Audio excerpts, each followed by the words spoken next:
All right, welcome everybody to Live Out Loud podcast. This is one of our live pop-up shows, and we're excited to do this. We tried to do this the other night, and God bless Dean and Gary, and those guys were trying so hard to talk on the air, but we could not get a signal through the building.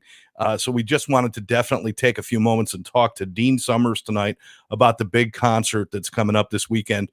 So let's not make him wait in the green room. Let's bring him on. Dean Summers, how are you, brother? Hey, Scott. Good to be here. Thanks for having me. Oh, man, it is absolutely my pleasure. I got to tell you something. Dean Summers and Friends was something that helped me get through COVID at a time when you really couldn't go out and hear music and everything else. You were doing this thing online where you were getting everybody together. How did that come about? That's a great question. Quite honestly, it was just out of my own necessity to keep the music going personally while I was locked in the house like everybody else was. And we weren't playing any shows, and I needed to figure out a way to just, continue to make music. And so I had come across this technology after exploring different technologies to figure out how can I play remotely with other musicians. And there were several technologies out there, but none of them really allowed me to play live, because with internet, if you're trying to play over the internet with another musician who's not in the same room as you get latency or delay. So there's no way to stay in synchronization with the other musicians. So that wasn't working. There's only a couple of songs that delay works on. There's like two or three. That's about it, right? That's exactly right. But as a rule of thumb, delay is not a good thing when you're playing with other musicians. And No. so I had come across another app called Acapella app, which essentially is a recording studio in a phone, in an iOS phone app. And what that allowed me to do is play a part, and then basically send that part to somebody else for them to add their part, and so on and so on. So essentially what we're doing is I started reaching out to some musicians, and I said, hey, let's do a song together, just for fun and keep the music going. And so I think the very first song that I did, actually, I think I did it all by myself. I think it was a Beatles song that I was just experimenting with Here Comes the Sun. So I actually ended up playing it as an instrumental and playing all the parts myself, and it seemed to work out well. So so for my second song, I reached out to a buddy of mine, Mark, in New Jersey, and I said, hey, why don't we do Dust in the Wind? I'll lay down the guitar track. I'll send you the guitar track. You can lay down your vocals. And then once you do that, I can send it to the next person to lay down their part, and so on and so forth. So essentially what we're doing is we're just layering one track on top of another, on top of another, on top of another, until you have a completed song. And that's basically the way it works. Now, because it's audio and video, unlike when you're going into a professional recording studio, if you make a mistake, you can just punch in the part and fix your mistake. But in this case, because there's also video involved, you can't do that. If you make a mistake during your performance, even if you're 3/4 through the entire song and you make a flub, you have to go all the way back to the beginning and start all over again. That is very challenging when you're dealing with a bunch of different musicians. And that happens all the time, that you go flat on that very last note, or you just miss that last chord on the guitar. Something happens, and it's like you make it all the way through and you think you're skating, and then all of a sudden, boom. Well, yeah. You got to start over again. But it happens all the time in recording. But you're right. When it's video, there's no saving it. You got to go back and do it all again. You got to go back and do it all again. And what makes it especially challenging is the vast majority of the songs that I did throughout the pandemic, I had never played before. So before even recording it, I had to learn the song. And as lead guitar player, I also have to learn the solo. So, you learn the song, you learn the solo while it's fresh in my mind. Let me record it before I forget it. Yeah. And then, and of course, you're going to make a mistake. So on average, it probably took me 5 or 6 takes to get a solo right. And people don't appreciate really what goes on behind the scenes to put these collaborations together, but they were quite extensive. We got a lot of people watching right now. I just want to acknowledge Edie and David are out there. Janet, Yvonne, Karen, John Angelone is out watching there right now. But I'm sure there's a lot of people also watching who don't know what we're talking about. So why don't we give them a little sample here, buddy? This is one of the first ones that I saw personally that really roped me in. So let me play this for the people out there.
So that's a little sample of what that looks like for everybody out there who maybe hasn't seen that. But that's pretty cool stuff, brother. I love that one. I love that one because Maria just kills the lead vocal on that. And I also love it because my buddy Kenny, Gary's calling me right now. And Gary's calling you right now. He's calling his show. Gary, you're on the air right now with Scott, and you're supposed to be on the air with us, I think, right? You can't find the link. He Facebook messaged it to us. I sent it to both of you. He sent it to both of us. He'll be on. But all right. He's figuring it out. Anyway. So Gary's calling you on his show to find out how to get on his own show. Yeah. It's like, I can't find it. Boy, talk about a turn of events. But as Marie, far as she killed it. Yeah, she killed it. And what I also love about that particular one is my friend Kenny, who also I'm from New Jersey originally, and I started off with my New Jersey musician friends until some of the folks in South Florida started catching on and started reaching out to me to get involved. But Kenny also did a beautiful Hammond B3 keyboard solo in that, and so it's a combination of both New Jersey folks and Florida folks on that one. John Angelone on bass, who always does an amazing job. Whatever song I ask John to get involved with, he goes, he does his homework, he gets it note for note.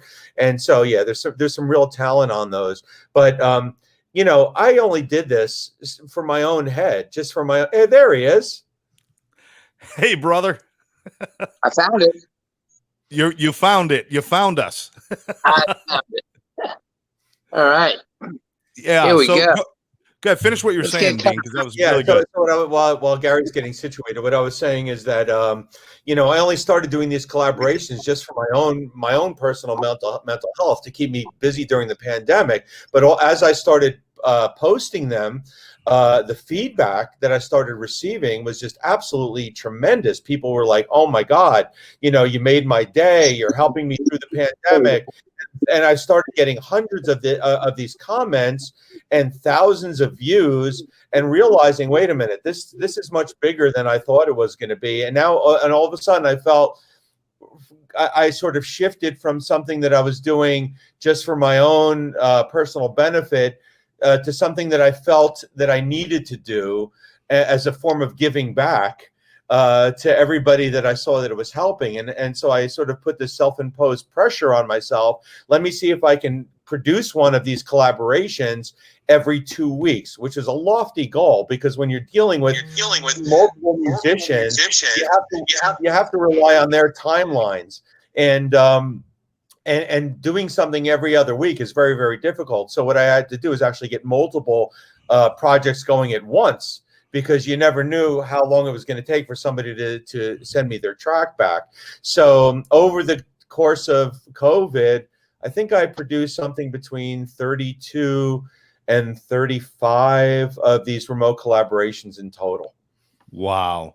Yeah. And now, how many different people? Now, I know Gary started doing them with you, and then you have all these other great people, like we saw in just that clip there.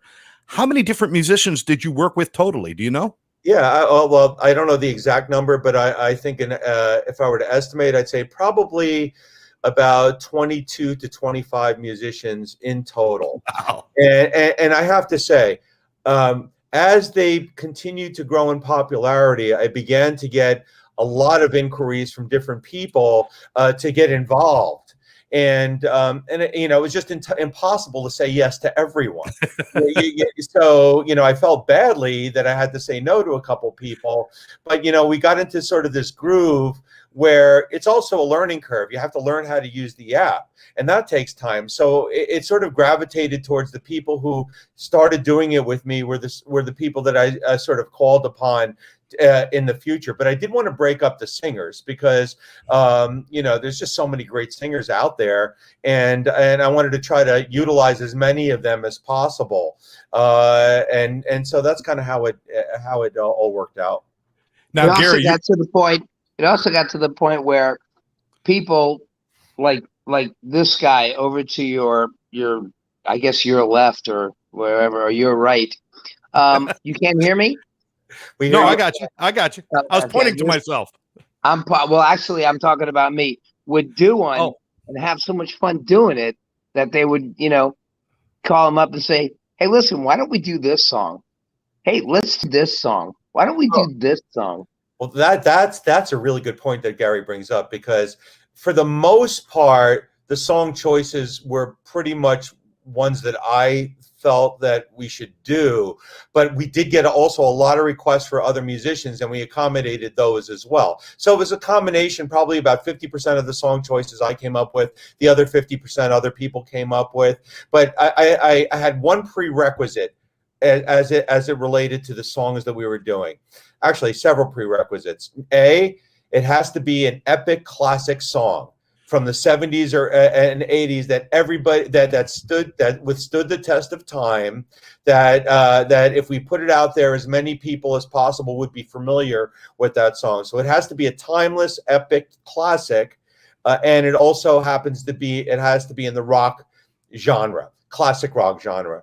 Did you have one that was like your favorite that you look back on and say that one was my favorite one to do?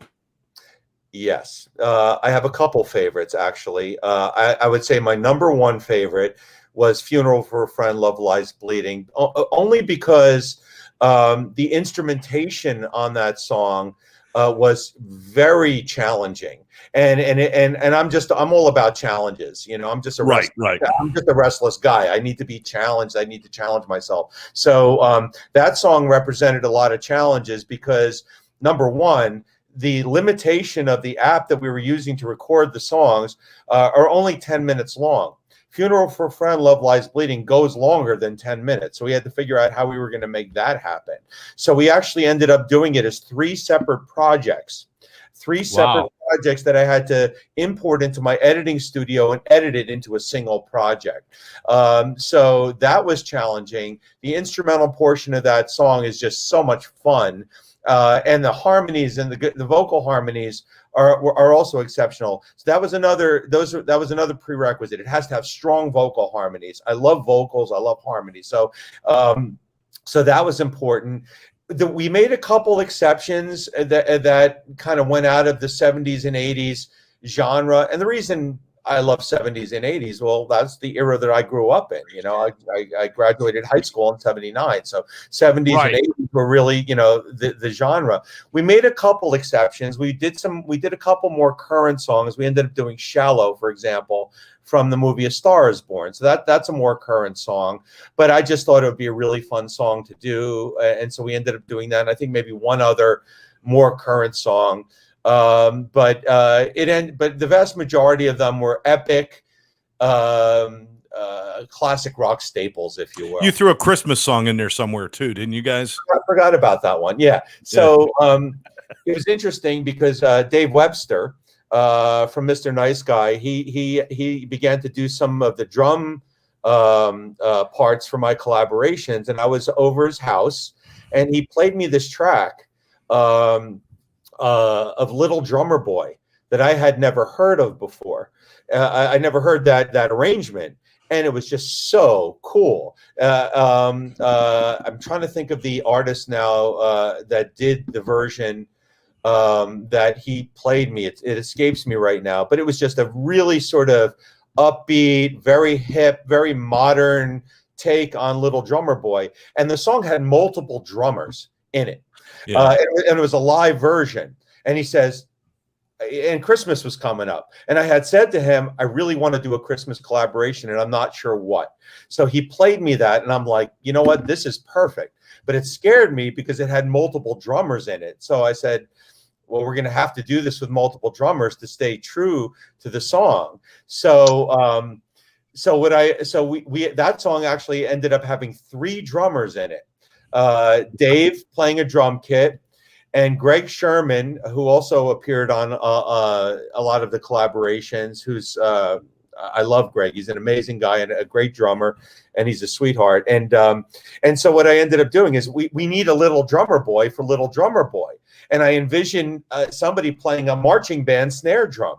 So I actually went onto eBay and I bought a marching band snare drum specifically for this song. And I gave it to Greg, and Greg came and he played the marching band snare. And then my buddy Bob, who played percussion from New Jersey on a lot of my collaborations, ended up borrowing some marching band drums to play a third drum part with the tom-toms. And so all of those came together. And by the way, Little Drummer Boy ended up being, I believe, our #1 viewed song out of all of the collaborations that we did. So, really? Cool. Yeah. Wow. Yeah. Now, Gary, you were a part of this. You came in as one of the musicians, and I know, we were doing other things. We were working together, doing other things at the time, or, doing podcasts. But you would always come in kind of lit up about, working on songs and doing that stuff. How important was it for all the musicians out there to be a part of this? It was something different, It was, first of all, we weren't playing because of the quarantine. So we were stagnant.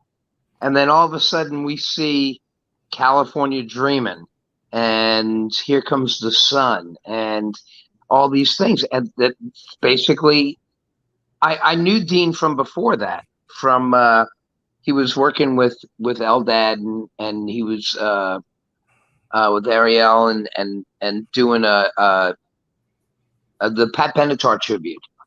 Mm-hmm. And I went into Marquee to see them playing, and I'm like, who is this guy? Because he had all the parts down from what's the drummer, the guitar player from Pat Benatar? What's his name? Gil Giraldo. Her husband. But otherwise known as Pat's husband. Yeah. One of the most underrated guitar players. Yeah. Ever. For sure. Ever. So Dean picked all these up. So I knew Dean from that. I remembered him from that. So we became friends on Facebook, and all of a sudden there's a way of performing. There's a way of collaborating. There's a form of playing not only with musicians that musicians that you don't know, and then you could do songs that you never ever got a chance to do, such as No Eagles. You know what I mean? Wait a minute. Dean, I would have paid you to make him do Hotel California. Listen, don't listen to him. Don't you listen to him. He's a Hotel California pusher. Okay, I know. Hey, it's a terrible thing, I'm in a program. I'm getting over it. Well, he turned me on to it, and then I did a couple of acapellas also. And basically, what happened was when it came time to add the guitar part, I called Dean. I said, Dean, you want to? These are up. So when I started doing them, I would send them to Dean to mix them down at the end. Well, so Yvonne is saying Dean is one of the best guitar players out there. Thank you, Yvonne. I appreciate it. I love you. You know that. Hey, it's interesting you say that, Gary, because it is you want to do the best. You want to put out the best product possible at all times. And at least I do. That's my nature. And if I'm going to do these videos, and I'm recruiting the best musicians in both New Jersey and South Florida that I know, then I felt a sense of obligation to really make sure that these videos are the highest quality videos possible. And you know, I worried a little bit because, you know, everybody was putting their these are time consuming videos to do, and people were donating, very generously donating their time, and weren't getting paid for this. And you know, it was a labor of love for everybody. So when somebody sends me back a part and they haven't exactly nailed it, for me to go back and say I would appreciate it if you would do it again is not an easy thing to do. But everybody was cool with that. They understood that, you know, this video is going to exist out there in the ether forever and ever and ever. So, you know, you want to do the best possible job that you can on it. And the cool thing about the technology was that it's actually pretty deep. It allowed me to, you know, really polish these videos, adding special effects, reverbs, noise gates, equalization. The app does all that. So it really allowed me to really go deep and do some really, you know, polished productions. It's amazing when you're listening to these performances. And please, if you go on Dean's Facebook page, you've got them all on there. They're up there. But you got people in their bedrooms, people in their living rooms, people in their kitchens. Gary, did you do one song from the bathroom? I'm not sure. I know you probably wanted to, but you didn't, did you? No, that was a poop song, but it never got on the air. It never got on the air. But it's amazing, these people just, you know, how music can come together no matter what the circumstance. We have that's not coming up on our board there, but like I said, David and Edie are out there, and remind everybody that Saturday night Edie's also having her gallery in Hollywood, so check that out. A new friend of mine, Sherry, is listening in, and hi Sherry, we just met, new friend. And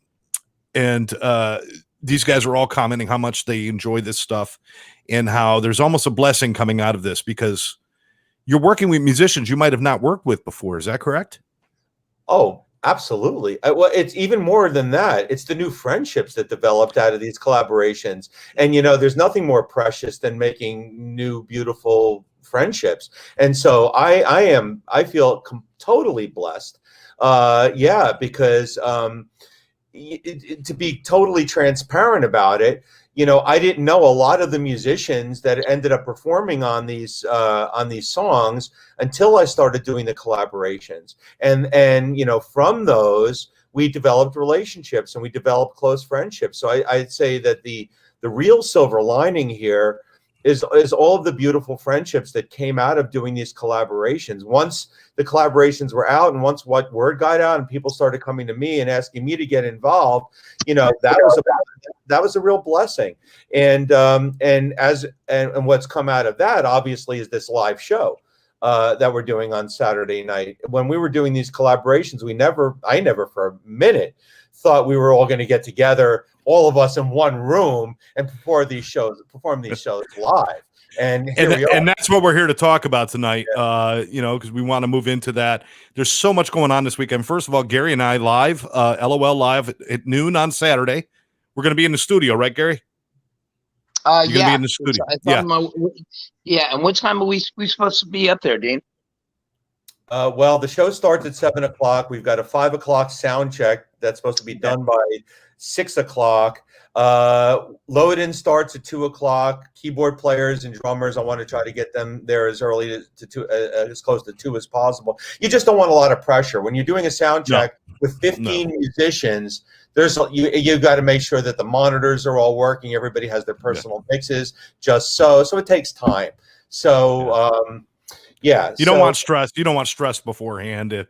If something goes wrong, you want to fix it and have time to fix it and relax and do it, right? Yeah, and then you want to take an hour and just chill before the show starts. So yeah. Exactly. Well, that's going to be interesting because you have 6 singers, right?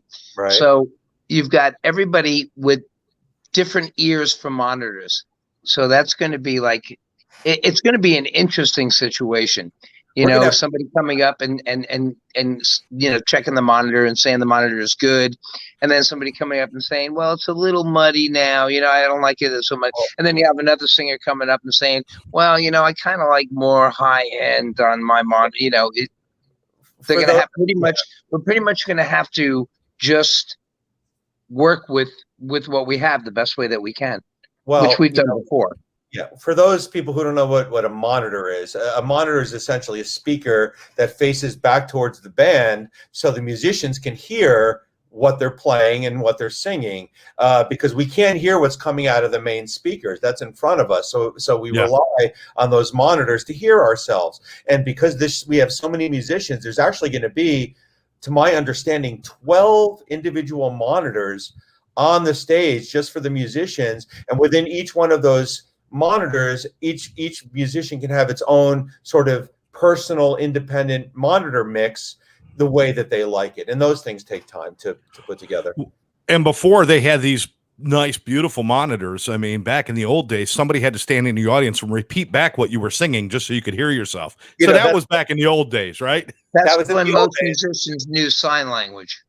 This is Gary knows this better than anybody. That was one of the Beatles' biggest complaints playing live, with all the screaming and no monitors at the time. They literally could not hear what it is they were singing and playing, and they just had to kind of rely on looking at Ringo just to stay on beat. Fortunately, we don't have those problems anymore. That's how they wrote the song Help. They weren't actually writing a song. They were actually they were in trouble on stage. Yeah. Anyway. You know, it's interesting. Ringo used to always say that he would watch John because John would bop up and down, and that's how he knew pretty much where they were in the song. That's crazy. Because he couldn't hear them either. Yeah. So Ringo used to watch John, and then they fed off of each other. That's crazy. Couldn't even imagine. Well, listen, I imagine this is a big undertaking. Dean, we were so just honored that you'd share this much of yourself and music with us and bringing all these great artists together. Like I said, Gary and I were doing our show at noon. Please tune in for LOL. This weekend, we want everybody tuned in because we're doing trivia. We want people to stump us. Movie trivia, TV trivia, music trivia. Hit us, because I got a few beauties for Gary. I got some good ones for you, Gary. You haven't stumped me yet there, buddy. I will this time, because I just made shit up that's not even true.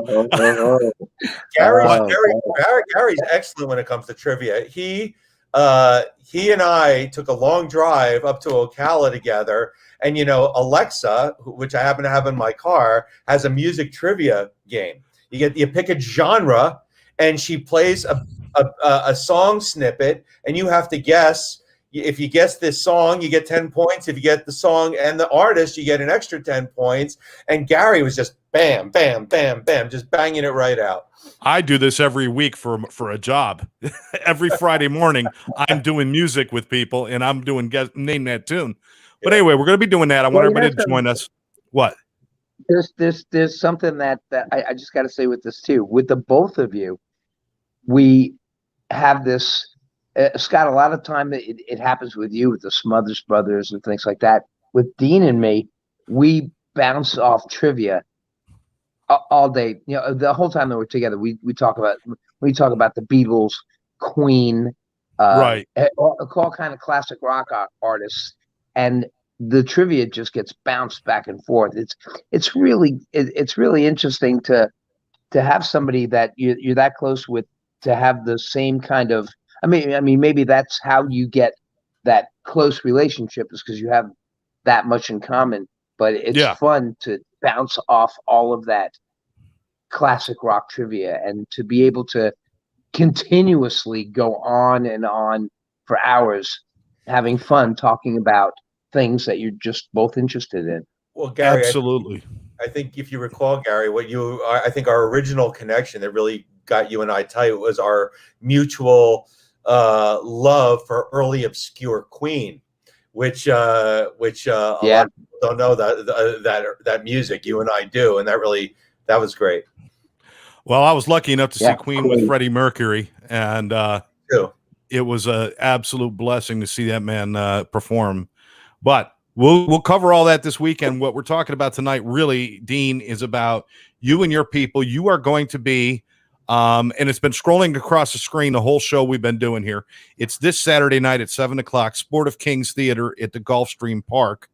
And you know, I know I was ants on my phone. What?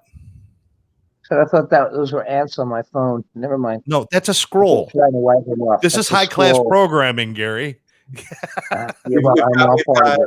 We've got on that stage Jeffrey James Harris, Maria. Thank you. Yes. Enzo, Frank Vestry, Jill Hickey, Gary, of course, Alex Lencina. So we've got we've got the best vocalists in South Florida from my personal perspective, all on that stage. And then as far as instrumentalists, Eldad Kira on keyboards, John Quinn on keyboards, Phil Beithel on keyboards, 3 keyboard players, Greg Sherman on drums, Dave Webster on drums, John Angelone on bass, Michael Weinstein on bass, Richie Vega on bass.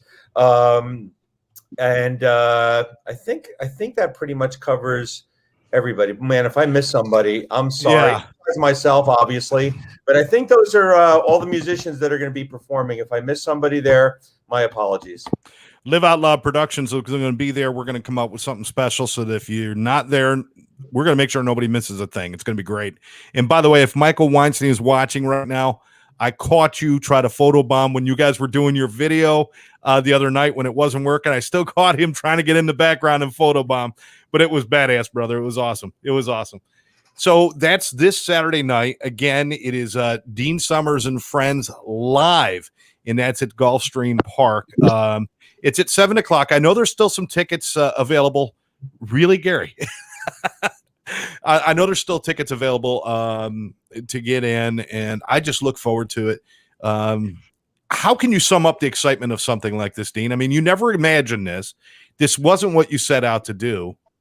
But how excited are you now that this is really happening? This is the culmination of everything. This is the it's truly going to be a rare evening. It's a rare event when you have so many wonderful musicians all on the stage at one time for one evening for 2.5 hours or whatever it is, and performing the most beloved classic rock songs ever written. And to me, it's sort of the icing on the cake that puts a nice cherry on top of all these beautiful remote collaborations that are going to be with us to enjoy forever. So I want everybody, there are some seats available, not many. Most of them were pretty well sold out at this point, but there are still some seats available. I'd like to get them filled up. And this is truly a once in a lifetime event. So it would be sad if people missed it, because this is going to be a lifelong memory that we're all going to cherish, and it's just a perfect sort of curtain closer to our remote collaborations. Absolutely, and again, we can't thank you enough for your vision and your energy and how you took care of everybody and did this. And Gary, you're excited for the show. I mean, listen, the world has just opened back up, and now this is like a bonus, isn't it? You guys are playing your regular bands, you're doing your regular gigs, but this is like a bonus, isn't it, Gary? Is Gary frozen? Oh, Gary, wait a minute. He came on. Hold on, let me get him off here. There you go. This is like a bonus for you, right? It's all the like you were saying, the best songs that you've heard and performed by people that I just love. I mean, I'll go to their bands. So for me, it's a thrill not only being in it, but to be able to. We did a rehearsal on Thursday that was a gas. I mean, it was great. We had like about 10. We just put something on Facebook where we kind of documented the rehearsal and just being in the room with all these people. I mean, first of all, some of my favorite singers. I love Frank's voice. I love Jill and Maria. Their voice was great. I get to sing a song with Alex, who I really adore. Great guy. The musicianship is just great. I mean, bands practiced for weeks and weeks and weeks to sound as good as that rehearsal sounded. And it was just everybody just knowing their part and coming in and playing, and it was powerful. Very, It was very really cool. It really. I'm excited. I know everyone else is excited. That's this Saturday. One more time. It's this Saturday at 7:00, Gulfstream Park. It's at the Sport of Kings Theater. And I know you can go on Eventbrite and get tickets, and I probably assume you can go to Gulfstream Park, their website, and get tickets. But I don't suggest you wait until that night, just in case. You might get a ticket, you might not, but just be safe. Get it ahead of time. And we're all looking forward to it, guys. Gary, I'm going to see you Saturday afternoon anyway. And then Dean, I'll see you Saturday night. And like I said, I'm going to be out there. We're going to be filming, and LOL is going to do some production on this, because this is like a once in a lifetime. You're right. You don't get this kind of talent together.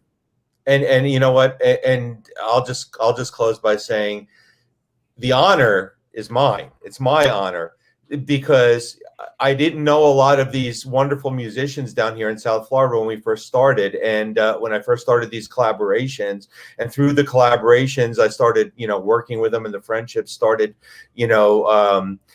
blossoming, and they let me into their inner sanctum. And and for me, that is just a blessing. It's a blessing to play with these people. It's a blessing to have them as friends. It's a blessing and an honor to be able to perform this show in front of all my friends. So I'm really super excited about it. I can't wait to see everybody there. And I thank you, Scott, for allowing me, and Gary for allowing me to talk about it on the podcast today. Well, I got tired of listening to you talk through Gary's phone on our show. You've done that like 2 or 3 times. I'm like, we had to get your face out here. Well, Yeah, no, listen. So now it's back to the phone. What's that? So now it's back to the phone. Back to the phone. Get back where you belong. Yeah, you had your moment. Had your moment in your son. Get your own show, damn it. No, we look forward to it. So Dean Summers and friends, Gary and I will be on Saturday. Don't forget that if you're not going to the concert, you're looking for something else to do, Edie Polly in Hollywood at the I didn't get the address, unfortunately, but she's at a gallery in Hollywood on Saturday night. Edie Polly, a good friend of all of ours, is going to be doing her artwork. She got her show going. So if you're not going to be at the concert, go do that. I am so proud of Edie. This is her first. First of all, as an artist, she's amazing. Her art is incredible. It's going to be worth a lot of money someday, and this is her first official exhibit. And to see that come to life, absolutely. Her exhibit starts, I think. I want to say like 5 o'clock. 6. I think it's at 6, but I think a lot of people show up early at those things. If you go to her if you go to her Facebook page, no, she's telling me right now it's at 2000 Harrison Street in Hollywood. Right. EndtoEnd Gallery, 2000 Harrison Street, Hollywood, and go check her out. And she's definitely got that flavor of South Florida with the colors and the brightness and all that stuff, right? Edie has her own style, and it's great when you can tell an artist by the style of their artwork.